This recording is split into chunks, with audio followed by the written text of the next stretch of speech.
स्वागत है आप सभी का अपने YouTube चैनल फिजिक्स एनकाउंटर में। दोस्तों, आज इस वीडियो में जो हम चर्चा करेंगे वो बहुत ही एक महत्वपूर्ण वीडियो होगी और जिसका नाम है वैद्युत द्विध्रुव के कारण वैद्युत विभव ज्ञात करना।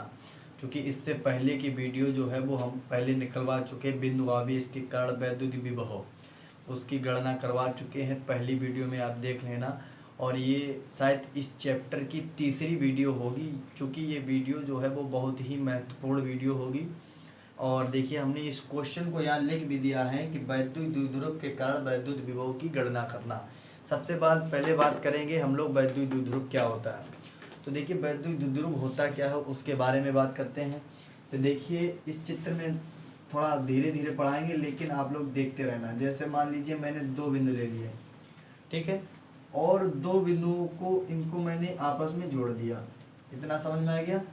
इसके बाद यहाँ पर रख दिया माइनस आवेश और यहाँ पर रख दिया प्लस आवेश। समझ में आ गया। अब जो ये बनकर तैयार हो गया है ये आपका हो गया वैद्युत द्विध्रुव। ये आपका वैद्युत द्विध्रुव बनकर तैयार हो गया है।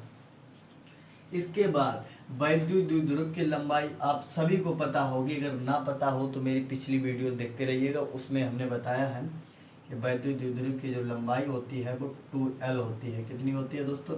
2L होती है। इतना समझ में आ गया। और अब देखिए, जब हमने आवेश रख दिए तो कुछ बिंदु भी ले लेते हैं। तो मान लीजिए हम यहाँ पर बिंदु जो लेंगे, यहाँ पर मान लीजिए हमने बिंदु ए ले लिया, यहाँ पर बिंदु बी ले लिया। इतना समझ में आ गया। यानी दो बिंदु हो गए ए और बी, इन पर माइनस और प्लस आवेश रख दिया और इनके बीच की दूरी हमने 2L ले ली। इतना समझ में आ गया। ये हो गया आपका वैद्युत द्विध्रुव तैयार। और इसी के कारण मुझे विभव ज्ञात करना होगा। तो कैसे ज्ञात करेंगे? मान लीजिए अब इसके अगर इनकी दूरी 2L है और दो बिंदु है, अब एक बिंदु हम बीच में ले लेंगे तो क्या यहाँ पर तीन बिंदु हो जाएंगे? बिल्कुल हो जाएंगे। ये मान लिया बिंदु हमने ओ ले लिया, आप सभी को दिख रहा होगा, बिंदु ओ ले लिया है।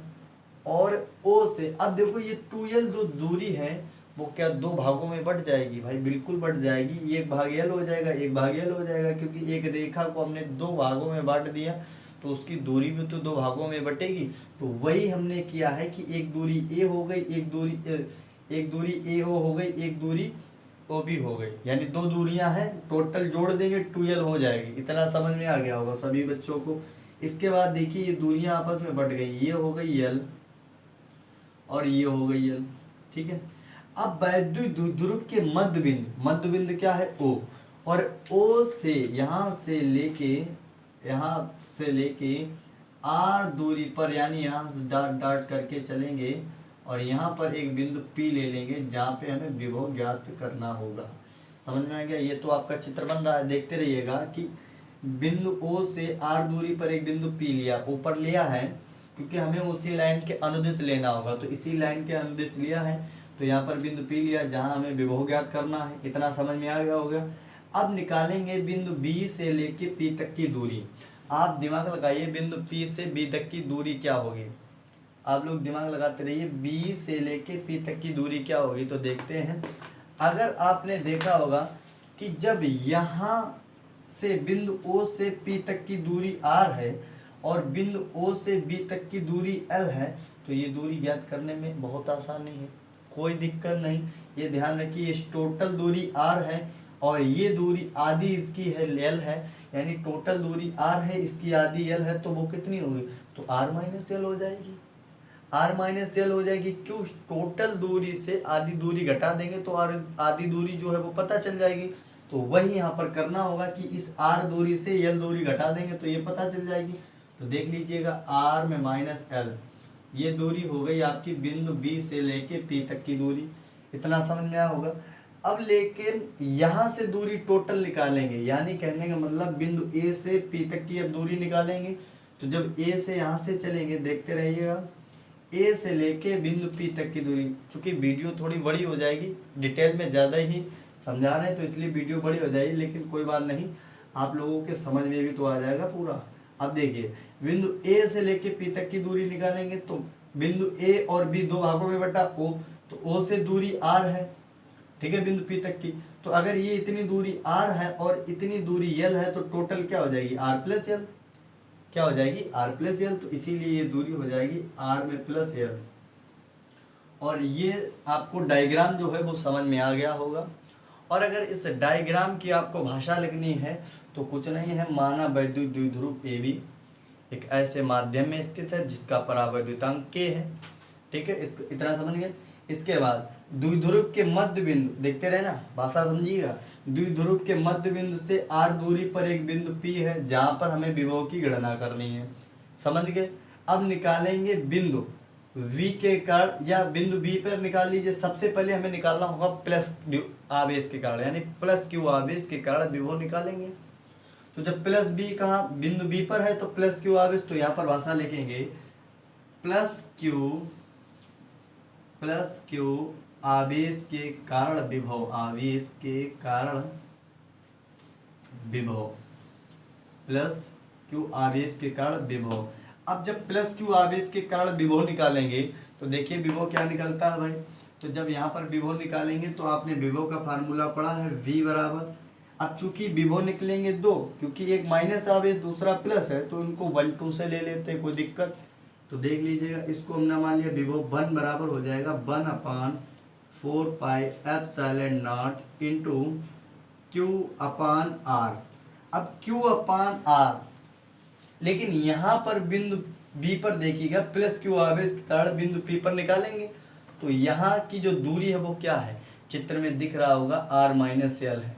तो बस यही दूरी यहाँ पर पुट कर देंगे, क्या हो जाएगी R में माइनस एल, और इसे बना देंगे इक्वेशन नंबर फर्स्ट, समीकरण नंबर 1। ठीक है, इसके बाद ये तो निकाल लिया प्लस Q आवेश के कारण। अब निकालेंगे माइनस Q आवेश के कारण, तो यहाँ पर लिखेंगे माइनस Q आवेश के कारण विभव, आवेश के कारण विभव, माइनस Q आवेश के कारण विभव निकालेंगे दोस्तों। तो जब माइनस Q आवेश के कारण विभव निकालेंगे तो आप देखते रहिएगा कि माइनस आवेश कहाँ पर है, बिंदु A पर है। अगर इसका विभव हमने V1 माना तो इसका विभव V2 मानेंगे। समझ में आ रहा है ना, विभव इसका V2 होगा। तो इसीलिए यहाँ पर देखेंगे V2 बराबर क्या हो जाएगा, फार्मूला तो सेम रहेगा बट दूरी देखिएगा बच्चों, दूरी यहाँ से लेके बिंदु A से लेके बिंदु P तक की दूरी R प्लस एल है, तो वही चीज देखनी होगी। तो यहाँ पर लिखेंगे 1/4 pi epsilon not into minus Q आवेश है तो माइनस Q अपान क्या हो जाएगा R में प्लस एल, और इसे बना देंगे समीकरण नंबर 2 यानी इक्वेशन नंबर 2। इतना आप सभी को समझ में आ गया होगा। अब इसके बाद बिंदु P जो दिख रहा है, क्योंकि यहाँ पर हमें विभव निकालना है तो इसीलिए बिंदु P पर क्या करना होगा, हमें परिणामी विभव निकालना होगा या कुल विभव निकालना होगा।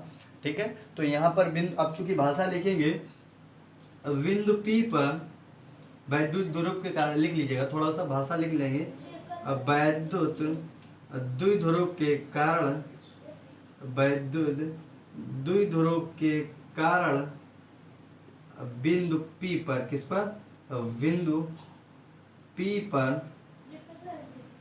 पर कुल विभव, बिंदु P पर कुल विभव। तो जब बिंदु P पर कुल विभव निकालेंगे तो भाई देखते रहेगा विभव टोटल कैसे निकलेगा। अच्छा, कुल विभव को हमने मान लिया B से, B बराबर, अब विभव को कुल विभव कैसे निकालेंगे, तो आप लोग ये देखिएगा कि विभव हमारे पास है कितने, तो हमारे पास विभव कहोगे सर 2 है, एक V1 हो गया, ये V2 हो गया। और इसी बिंदु पर देखते रहिएगा, इसी बिंदु पर निकालना होगा, यानी परिणामी विभव, परिणामी का मतलब परिणामी मी हटा दीजिए, परिणाम, परिणाम का मतलब रिजल्ट और रिजल्ट का मतलब टोटल। तो इसीलिए इस विभव और इस विभव को अगर हम यहाँ पर रख के जोड़ दें तो क्या हमें टोटल विभव पता चल जाएगा, बिल्कुल पता चल जाएगा। तो इसीलिए यहाँ पर जो समीकरण बनाएंगे वो बनाएंगे V बराबर B1 प्लस B2, B1 बराबर B1 प्लस B2, और ये जो समीकरण होगा वो आपका समीकरण नंबर 3 होगा। बोलो भाई, इतनी दिक्कत किसी बच्चे को कोई दिक्कत नहीं होगी, क्योंकि मैंने कॉन्सेप्ट को धीरे धीरे, चूँकि वीडियो बड़ी हो गई है इसीलिए मैं स्लो मोशन में पढ़ा रहा हूँ, तो आप सभी को समझ में आएगा। आई होप, मुझे लग रहा है कि आप सभी को समझ में आता होगा। इसीलिए अब देखो समीकरण 1 का मान, समीकरण 2 का मान समीकरण 3 में रख देंगे। कहने का मतलब ये है कि बच्चा b1 b2 की वैल्यू पता है, तो ये b1 की हो गई, ये b2 हो गई, तो दोनों वैल्यू उठा के यहाँ पुट कर देंगे। और जब दोनों वैल्यू उठा के पुट कर देंगे तो हमें विभव का मान पता चल जाएगा। तो इसीलिए थोड़ी सी भाषा और लिखेंगे, समीकरण 1 व 2 का मान, समीकरण 1 व 2 का मान समीकरण 3 में रखने पर, 3 में रखने पर, तो यहाँ पर जब भाई रखेंगे तो b बराबर, b1 का मान क्या होगा 1/4 pi epsilon not into Q upon, दूरी कितनी है r में -l, ठीक है। इसके बाद प्लस लगाएंगे, प्लस लगा दिया, b2 की वैल्यू बोलेंगे तो 1/4 pi epsilon not into -q upon r plus l, समझ में आ गया। और ये हो गया आपका विभव निकल के आ गया। अब इसको क्या करेंगे, अब इसको हम सॉल्व करेंगे, जो इसकी इक्वेशन बनी है इसको सॉल्व करेंगे। तो यहाँ पर देखिएगा इसको कैसे सॉल्व करेंगे। सबसे पहले यहाँ पर देखिएगा, चूंकि यहाँ पर माइनस है, जब ये इस माइनस है तो इसको माइनस को हम बाहर लाएंगे, तो चूंकि यहाँ पर प्लस है तो माइनस और प्लस क्या हो जाएगा, माइनस हो जाएगा। तो अगला जो समीकरण या जो अगली इक्वेशन बन के आएगी वो आएगी 1/4 pi epsilon not into Q upon क्या हो जाएगा r में -l, ठीक है। और प्लस यहाँ पर क्या हो जाएगा, अब चूंकि प्लस है तो प्लस तो हट ही जाएगा, क्योंकि ये माइनस और माइनस जब आएगा तो बाहर आएगा, और जब माइनस ये बाहर आ जाएगा तो यहाँ पर रख देंगे। तो चूंकि यहाँ पर माइनस लगाएंगे और 1/4 pi epsilon not into Q upon r में +l। अब देखिए यहाँ पर आपको कॉमन क्या मिल रहा है, चूंकि इक्वेशन बनके तैयार हो गई आपकी, यहाँ पर प्लस था अब यहाँ पर माइनस हो गया। तो कहाँ से हो गया, ये जो माइनस वाला निशान था ना इसको मैं बाहर ले आया, और जब मैं बाहर लाऊंगा तो प्लस और माइनस क्या मिलके हो जाता है, माइनस हो जाता। तो वही यहाँ पर हमने कर दिया। इसके बाद अब देखिए यहाँ पर हमें कॉमन क्या मिल रहा है, तो कॉमन मिल रहा है q/4 पाई एप्सिलॉन नॉट, दोनों जगह, तो यहाँ से कॉमन ले लेंगे। तो q/4 pi epsilon not common मिला, तो बचा क्या यहाँ पर बचा 1/r माइनस l, और दूसरे में बचा है -1/r में +l, ठीक है। और ये बन गया।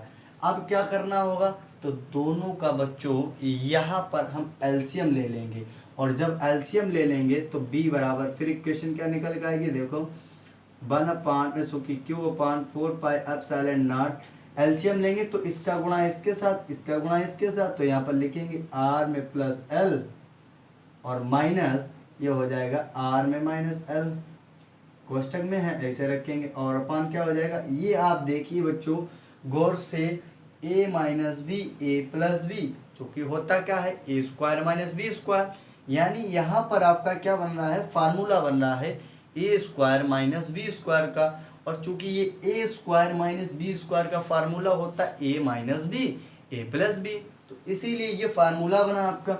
तो यहाँ पर लिखेंगे, डायरेक्ट लिख देंगे r² माइनस l², क्योंकि ये आपका फार्मूला बन गया a² माइनस b² का, इसका अगर फार्मूला खोलेंगे तो यही बन के आएगा। इसके बाद माइनस का इसके साथ गुणा कर देंगे, तो b बराबर हो जाएगा q/4 pi epsilon not into, यहाँ पर हो जाएगा r प्लस l, और माइनस का गुणा कर देंगे तो हो जाएगा -r और माइनस प्लस l, और अपान हो जाएगा r² और माइनस का l²। इतना समझ में आ गया होगा। अब देखिए बच्चों यहाँ पर कुछ कट पिट रहा है, और जो कट पिट रहा है उसको हम काट देंगे। यहाँ पर देखिए r प्लस का है, यहाँ पर माइनस है, तो ये तो आपस में कट गया, और जो बचा क्या l प्लस l क्या हो गया 2l, तो यहाँ पर लिखेंगे b बराबर, और चूंकि q का अंदर गुणा कर दीजिए, जब q का गुणा कर देंगे तो 1/4 पाई एप्सिलॉन नॉट, और यहाँ जब q का गुणा कर देंगे q में इंटू क्या हो जाएगा 2l, l प्लस l क्या हो जाएगा 2l अपान r² माइनस l²। इतना समझ में आ गया होगा आप सभी को। अब इसके बाद चूंकि l² r² की तुलना में बहुत छोटी लंबाई है, चित्र में देखिएगा r² देखिए यहाँ पर r² जो है, चूंकि r दूरी है वो l से कितनी बड़ी है, क्योंकि r जो है वो दो बिंदुओं के बीच की दूरी है, ठीक है। और ये जो है वो 3 बिंदु 1 2 3 यानी 3 बिंदुओं के बीच की दूरी है r। तो r तो बड़ी हो गई, तो इसलिए यहाँ पर चूंकि लिख देंगे r is greater than l। r जो है वो l से बड़ी है, और जब l से बड़ी है तो इस r को छोड़ देंगे यहाँ पर। जब r को छोड़ देंगे बच्चा तो यहाँ पर निकल जाएगा 1/4 pi epsilon not into Q में इंटू 2l और अपान में हो जाएगा r स्क्वायर। क्या आ जाएगा भाई? r square. इतना समझ में आ गया होगा सभी बच्चों को। इसके बाद चूंकि आपने फार्मूला पढ़ा है q into 2l, q into 2l का फार्मूला क्या होता है? तो हमने पिछली वीडियो में पढ़ाया था वैद्युत द्विध्रुव के बारे में। तो वैद्युत द्विध्रुव आघूर्ण का फार्मूला होता है, तो वैद्युत द्विध्रुव आघूर्ण का फार्मूला होता है चूंकि P बराबर होता है Q में इंटू 2l, और यही फार्मूला आपका बन रहा है Q इंटू 2l। तो Q इंटू 2l की जगह रख देंगे P, तो यहाँ पर निकल के आएगा विभव B बराबर 1/4 pi epsilon not into Q अपान, चूंकि Q तो हट जाएगा Q2l, तो Q2l की जगह क्या रख देंगे P, तो P अपान क्या हो जाएगा r स्क्वायर। और यही आपका निकालना था मुझे विभव। तो आई होप आप सभी को बच्चों को समझ में आ गई होगी ये वीडियो। और अगर आप बच्चों यानी आप सभी बच्चों को अगर आपको ये वीडियो अच्छी लगे तो वीडियो को लाइक कर दीजिएगा, और कमेंट में ये बताइएगा कि वीडियो कैसी लगी और अगली वीडियो जो है वो किस टॉपिक की लाई जाए। और अगर जो बच्चे नए हैं जिन्होंने अभी तक मेरा चैनल सब्सक्राइब नहीं किया है, तो अगर ये वीडियो आप लोगों को देख के अच्छे लगे तो आप मेरे चैनल को सब्सक्राइब कर लीजिएगा। थैंक यू दोस्तों।